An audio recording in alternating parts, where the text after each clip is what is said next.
ভাইয়া রে, বাংলাদেশ ক্রিকেট দল তোদেরকে নিয়ে বড় আশা করছিলাম যে অস্ট্রেলিয়ার ম্যাচটাতে হয়তো বা কিছু ভালো কিছু হবে, ভালো কিছু আশায় সকালবেলা উঠে খেলা দেখতে বসছিলাম। কিন্তু তোরা যে লাউ সেই কদু, আসলে যেখানে বাঘের ভয় সেখানে নাকি সন্ধ্যা হয়। বাংলাদেশ টিমের বেলাও তার কোনো ব্যতিক্রম হয় নাই, যেখানে বাঘের ভয় হয়েছে ওইখানেই সন্ধ্যা হয়েছে। আচ্ছা ভাইয়া, মানে বাংলাদেশ দলের যে টি-20 ব্যাটিং লাইন আপ, এটা নিয়ে আর কোনো কথা বলার মতো এনার্জি নাই, এদেরকে নিয়ে আর কথা বলার মতো কোনো প্রকার কোনো এনার্জি নাই, কারণ এরা আদৌ যেমন থাকবে কালো তেমন থাকবে, পরশুও তেমন থাকবে। হ্যাঁ, এখন আমার কথা হচ্ছে এই উইকেটটা, মানে বাংলাদেশ দল ভালো উইকেট পেলে যে এরা খারাপ বানায় ফেলে, তার উদাহরণ হচ্ছে বাংলাদেশ দলের ব্যাটিং লাইন আপ। হ্যাঁ, বাংলাদেশ দলের ব্যাটিং লাইন আপ হচ্ছে মানে পৃথিবীর সবচেয়ে ভয়ানক ব্যাটিং লাইন আপ। যে ব্যাটিং লাইন আপ নিয়ে কখনো আশা করবেন না, কখনো ভরসা পাবেন না, বা কখনো আপনি আশার ফুলও দেখবেন না।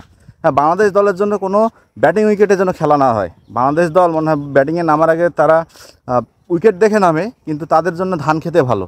হ্যাঁ, মিরপুরের ধান খেতে খেলতে খেলতে যেহেতু তারা অভ্যস্ত, এই কারণে তাদের জন্য ধান খেত খুব ভালো। কারণ তারা ধান খেতে কোনো রকমে 120-30 রান করবে। 120-30 রান করার পর বোলাররা তারপরে দেখা যাচ্ছে পরের যারা ব্যাটাররা আসবে, মানে পরের টিমের যারা ব্যাটিং করবে তাদেরকে দেখা যাচ্ছে 100 রানে অল আউট করে দিবে। তাহলে বাংলাদেশের ব্যাটাররা ভাইয়া খুব খুশি। তাছাড়া এদেরকে নিয়ে ভাইয়া ভালো উইকেটে ভালো দলের বিরুদ্ধে আশা করা যাবে না। বাংলাদেশ দলের ক্রিকেট খেলা দরকার কাদের সাথে? কেনিয়া, জিম্বাবুয়ে, হ্যাঁ, আয়ারল্যান্ড, নেদারল্যান্ড, হ্যাঁ, এদের সাথে। কোনবা ভাগ্যে ভাইয়ারে সুপার 8-এ ওঠার জন্য শ্রীলঙ্কার সাথে ম্যাচটা জিতছিল। এখন কথা হচ্ছে যদি শ্রীলঙ্কার সাথে ম্যাচটা বাংলাদেশ হারে যেত, আমার মনে হয় খুব ভালো হতো। কারণ সুপার 8-এর যে একটা সৌন্দর্য, টিমের সাথে কম্পিটিশন করবে, হ্যাঁ, টিমগুলোকে ডমিনেট করে খেলবে, এটা শক্তি কিন্তু ভাই বাংলাদেশের নাই।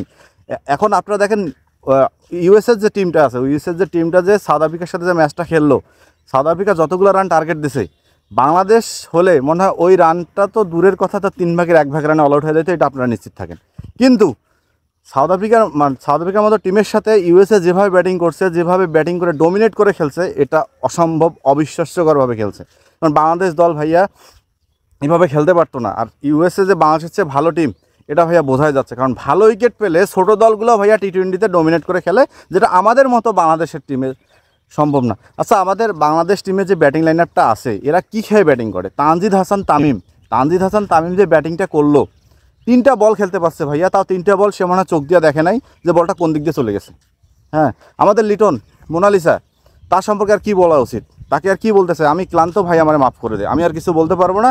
তুই 11 বল লাগে তোর ওপেনিং থেকে নেমে একটা রান করতে, ওটা গেল। আমাদের 2 সিনিয়র ভাই মাহমুদুল্লাহ, সাকিব আল হাসান, তাদেরকে নিয়ে খুব আশা, কিন্তু তারাও সরিষার ফুল দেখায় চলে গেল। হৃদয় আর শান্ত একটু ভালো খেলছে। শান্ত ভাইয়া, তুমি তো আরও 10টা ম্যাচ কনফার্ম হয়ে গেছো, হৃদয় 10টা ম্যাচ কনফার্ম হয়ে গেছে। শান্ত 35টা বল খেলে সেট আপ, মানে ক্রিজে তিনি একদম সেট ব্যাটসম্যান। কিন্তু সেখানে তিনি কি করলো?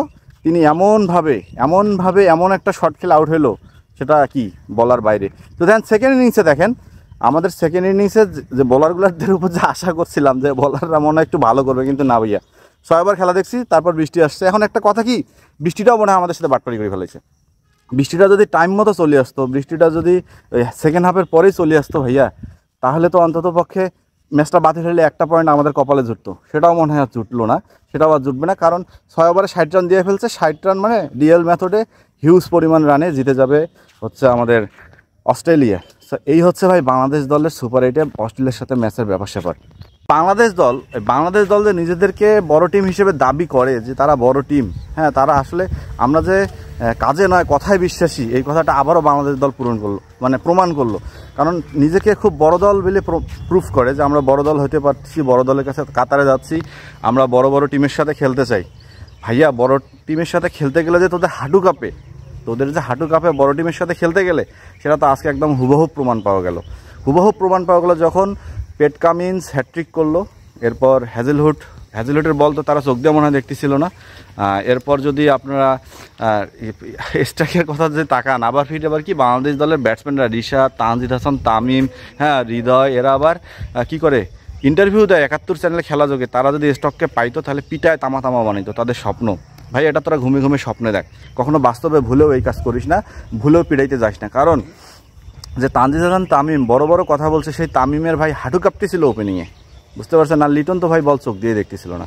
এখানে আর কি বলার আছে বাংলাদেশকে নিয়ে? কি আশা করবেন আপনি? কাদের নিয়ে আপনি সুপার 8-এ খেলতে গেছেন? আমার তো মনে হয় সুপার 8-এর সমস্ত সৌন্দর্য নষ্ট করে ভাইয়া বাংলাদেশ ক্রিকেট দল। সুপার 8-এর সমস্ত সৌন্দর্য নষ্ট করবে বাংলাদেশ ক্রিকেট দল। এর থেকে আফগানিস্তান, ইউএসএ এরা খুব ভালো খেলতেছে ভাই, এরা আসলেই ভালো দল, কারণ এদের মধ্যে চেষ্টা আছে, এদের কাছে হারার মন মানসিকতা নাই, এরা লড়তে জানে ভাইয়া, লড়তে লড়তে যেখানে গিয়ে থামবো সেখানে গিয়ে হারবো, ব্যাপারটা এমন। কিন্তু বাংলাদেশ দলের ভিতরে এটা নাই ভাইয়া, তাদের তাড়াতাড়ি বাসায় আসতে হবে। অনেক দিন ধরে আমেরিকায় আছে, অনেক দিন ধরে ওয়েস্ট ইন্ডিজের সি বিচে আছে, কিন্তু বাংলাদেশ না আসে, বাংলাদেশ এসে একটু ভাত খেয়ে শক্তি না বাড়লে তো হবে না ভাইয়া, এদের তো অবস্থা এরকম।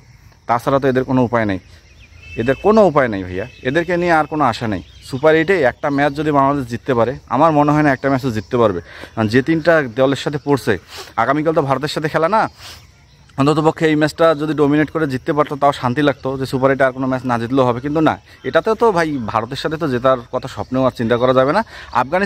আফগানিস্তানের সাথে ভাবছিলাম একটু জিতবে, কিন্তু যে ব্যাটিং লাইন আপ শুরু হয়েছে তো এটাও সম্ভব না। আফগানিস্তানের ফারুকির বল কালকে ইন্ডিয়ার খেলতে 12টা বাজে গেছে, বাংলাদেশ খেলবে না, রশিদ খানের এবার বাংলাদেশ খেলবে, সম্ভব না। আর ইন্ডিয়ার বোলাররা তো ওরা তো ভাইয়া র্যাঙ্কিংয়ের সেরা, এদেরকে নিয়ে তো কিছু বলারই নেই। আর বাংলাদেশ দলের যে ব্যাটিং লাইন আপ ভাইয়া, কান ধরে তোবা তাহের করবে বাংলাদেশ এসে, যারা যারা টি-20-তে এই অবস্থার জন্য নেক্সট কোনো টুর্নামেন্টে বাংলাদেশ টিম ম্যানেজমেন্ট যেন ভুলেও এদের সিলেকশন না করে ভাইয়া। শান্ত, লিটন, সৌম্য এদের দিয়ে আর ভাইয়া কখনো বাংলাদেশের টি-20 খেলা হবে না।